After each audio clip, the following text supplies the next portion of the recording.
माझा Alka vocational trainer आहे आणि माझ्या शाळेच्या विद्यार्थ्यांनी 12वीची प्रत्यक्षात आपण एका टीनचा कूलर पाहतो, पण ह्या विद्यार्थ्यांनी युनिक म्हणून त्यांच्याकडे एक आयडिया आली की मॅडम आम्ही टीनचा कूलर न बनवता ग्लासचा कूलर बनवू शकतो का।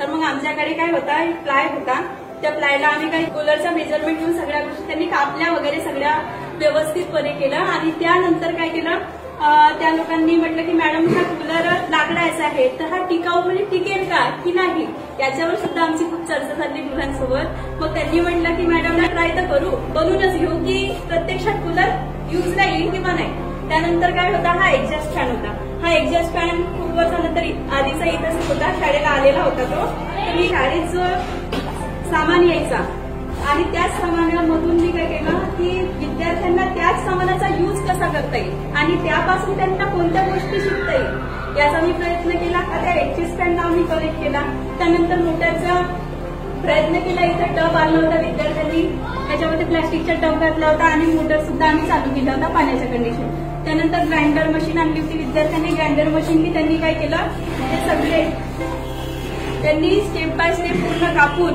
ग्राइंडर मशीननी कापला आहे विद्यार्थ्याच्या हातून, स्वतः त्यांनी कनेक्ट केलं, सगळ्या चारही साईडला पूर्ण कनेक्ट केलं कूलरला आणि अशा पद्धतीने सगळे वर्ग 12वीच्या माझ्या 29 विद्यार्थी मिळून त्यांनी हा एक